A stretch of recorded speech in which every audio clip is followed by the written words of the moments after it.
What if the real threat to our future isn't evil, but something far more subtle, something hiding in plain sight? What if the true danger lies not in a lack of intelligence, but in the misuse of it? Imagine that the most destructive force in society is not malice, but a kind of intellectual decay, a surrender of independent thought so profound that even the brightest minds can become conduits for harmful ideas. This isn't just theory. History and psychology both point to a terrifying pattern. Ordinary people, when pressured by the right forces, can abandon reason, ignore conscience, and embrace beliefs that are deeply irrational or even dangerous. We've seen it before. Picture a respected scientist known for academic rigor, suddenly promoting conspiracy theories. Think of a devoted teacher who, over time, begins to champion divisive or harmful ideologies, or a loving parent who makes choices that ultimately harm their own children, convinced they are doing what's right. These aren't villains or fools. They are thoughtful, well-meaning individuals caught in a psychological trap. German theologian Dietrich Bonhoeffer called this phenomenon the power of stupidity, a force that renders people immune to reason and resistant to correction, all while convincing them they're on the side of good. And perhaps the most chilling part? It doesn't just happen to other people. It happens to people like you and me. Bonhoeffer's insights were not drawn from academic speculation, but from the front lines of one of history's darkest chapters. As the Nazi regime rose to power, he watched in disbelief as intellectuals, clergy, and ordinary citizens alike embraced ideologies they once would have condemned. These were not uneducated or evil individuals. They were cultured, articulate, and deeply religious people who slowly surrendered their critical faculties to the machinery of power. In his prison writings before his execution in 1945, Bonhoeffer observed something unsettling. Against stupidity, he said, we are defenseless. Reason is powerless. Facts fall on deaf ears. The problem isn't just that stupid people make bad decisions. It's that they often believe they're doing good, making them impervious to doubt or reform. Decades later, psychology would confirm what Bonhoeffer intuited in the 1940s. In 1961, psychologist Stanley Milgram conducted now infamous obedience experiments at Yale University.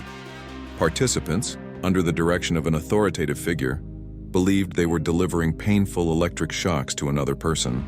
Despite hearing screams of agony, 65% of them continued administering shocks, even when they believed the consequences could be fatal. These weren't monsters or sadists. They were regular people just like us, who had momentarily outsourced their moral judgment. What Bonhoeffer had seen in Nazi Germany, Milgram replicated in a controlled lab, the terrifying ease with which ordinary individuals can become agents of harm under the right social pressure. So what causes people to stop thinking critically? Bonhoeffer argued that stupidity is not a psychological failing, but a sociological phenomenon. It flourishes in group settings and power structures that discourage independent thought. He saw clearly that stupidity isn't synonymous with ignorance or low intelligence. Rather, it's a refusal, or inability, to engage with complexity. This concept would later find support in Solomon Asch's conformity experiments, which showed that individuals, when placed in a group that gives clearly wrong answers, will often conform despite knowing the truth. It's not that they don't know better. It's that they choose belonging over truth. Fast forward to today, and this pattern has only become more pronounced. Social media platforms, political rhetoric, and economic pressures all conspire to make thoughtful, critical thinking harder than ever. Algorithms designed to maximize engagement reward emotional reaction, not reasoned reflection. Outrage and simplicity outperform nuance and truth. News organizations profit from division. Politicians win by appealing to emotion rather than evidence. The result is a cultural climate where honest inquiry feels exhausting and dangerous, and intellectual shortcuts become a survival strategy. This is what economists call rational ignorance, a phenomenon where people faced with too much information and too little time choose not to think deeply because the cost is too high. And when individuals make this choice en masse, it creates systemic irrationality. Our brains, overworked, stressed, and constantly distracted, default to bias, habit, and emotional comfort. Neuroscience supports this too. When under stress, the brain's ability to process complex, contradictory information diminishes. This is why false information spreads faster than truth online.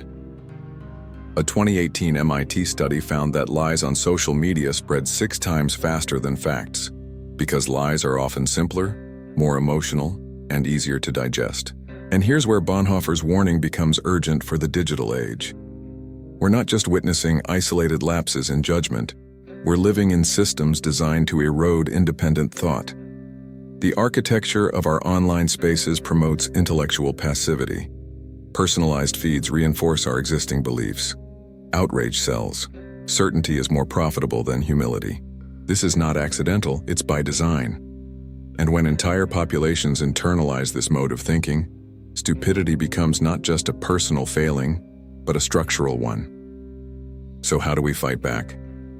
Bonhoeffer believed the answer lay in what he called costly grace, the willingness to pursue truth even when it is difficult, painful, or unpopular. It means choosing discomfort over convenience, inquiry over certainty. Today we'd call this intellectual integrity. It's the deliberate practice of staying curious, questioning consensus, resisting propaganda, and thinking deeply in a world that rewards you for doing the opposite. It's not easy. It demands mental discipline, emotional resilience, and a willingness to stand apart from the crowd. But it may be our only hope. If stupidity is socially reinforced, the antidote must also be social. We need to build communities that value truth over tribe, nuance over narrative. We need to educate not just for information, but for wisdom. And we need to reclaim thinking itself, not as a luxury, but as a moral obligation. In a world designed to distract and manipulate, the simple act of thinking clearly might be the most radical resistance there is. Humility begins with a simple yet profound realization. Our understanding of the world is always incomplete and possibly flawed. This isn't a cause for despair. It's a call to curiosity. True intellectual humility means actively challenging our own assumptions, not to undermine our confidence but to strengthen the ideas that truly withstand critical thought. It requires us to intentionally expose ourselves to opposing viewpoints, not with the goal of immediately changing our minds, but to rigorously test the durability of our convictions. Set aside time each week to engage with thoughtful arguments from those you disagree with. Embrace the discomfort of productive ignorance. When you're utterly certain about something, ask yourself what evidence would change your mind. If you can't think of any, that's not a sign of strength, but a signal of cognitive rigidity. Slow down before sharing anything online. Take just 1 minute to verify it through a trustworthy, independent source. That brief pause can help break the viral cycle of misinformation that thrives on emotional reactions. And perhaps most radically, start getting comfortable with saying, "I don't know," when you genuinely don't. In a world that rewards confident ignorance, admitting uncertainty is an act of intellectual rebellion. But personal effort alone isn't enough. The structures we engage with daily must also support intellectual honesty. We need social media platforms to be transparent about the algorithms they use and how they shape what we see. Governments and institutions should invest in widespread media literacy education, tools that help individuals assess sources, identify manipulation, and think critically about what they consume. Online spaces should be redesigned to reward thoughtful engagement rather than tribalism and certainty. Most critically, we must address the economic pressures that cloud rational thought. When people are overwhelmed by concerns about health, housing, and job security, their capacity for slow, careful thinking is severely diminished. Intellectual vigilance becomes a luxury in a world where survival is a daily concern. Reducing this stress through sound policy isn't just good for well-being, it's essential for democracy. Dietrich Bonhoeffer, who resisted the Nazi regime and paid with his life, understood this well. He wasn't just resisting political tyranny, he was resisting the collapse of thought itself. He saw how propaganda preyed on fear and uncertainty, how people surrendered their reasoning to the seductive simplicity of authoritarian narratives. But what he could not have anticipated was the rise of technology that doesn't just manipulate us, it understands us. We've moved beyond crude propaganda. Today's algorithms and AI systems are engineered to exploit our psychological vulnerabilities with frightening precision. They know what provokes us, what comforts us, and how to keep us engaged. Every pause, click, and emotional spike is data, used to influence us without our awareness. This isn't just a threat to truth. It's a threat to the architecture of human cognition. Our brains evolved to prioritize speed, familiarity, and affirmation, traits that once helped us survive in the wild but now make us dangerously susceptible to misinformation. The disturbing truth is that intelligence is not a safeguard. Doctors, lawyers, scientists, all individuals trained in critical thinking have fallen victim to falsehoods when under pressure, particularly during crises like the COVID-19 pandemic.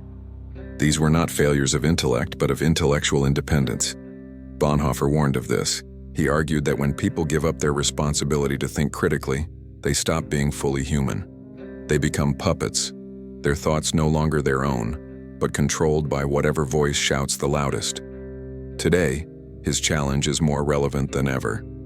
Who has the courage to stand firm when conformity feels easier? Who chooses the discomfort of truth over the ease of lies? The strength to think independently isn't rooted in intelligence or education. It's found in the daily decision to stay curious, to ask questions, to listen deeply, and to resist easy answers. These aren't grand gestures.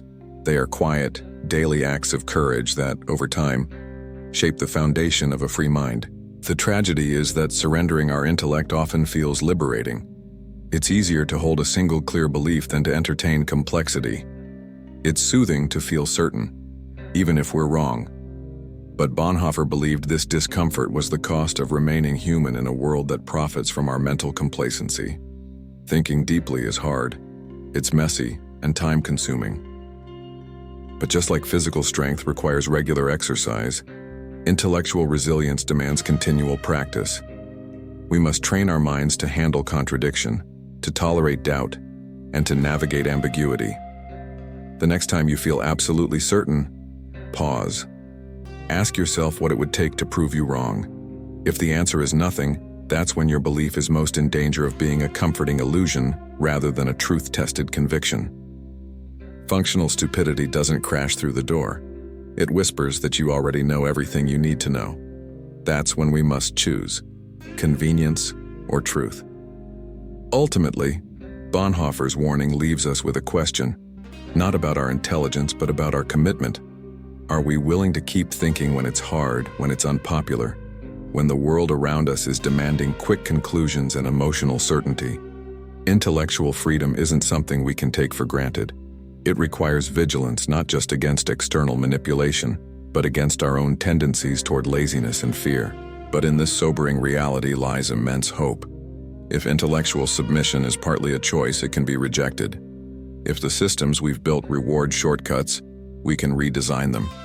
If pressure leads us to abandon thought, we can create conditions where careful thinking becomes the norm, not the exception. So here's a challenge. Find one belief you hold with confidence. Spend just 30 minutes investigating the best counter-arguments, not to torture yourself, not to fall into endless doubt, but to practice intellectual courage, the very kind of courage Bonhoeffer died defending. Because in a world increasingly designed to numb us into passivity, the simple act of thinking clearly may be the most powerful form of resistance we have.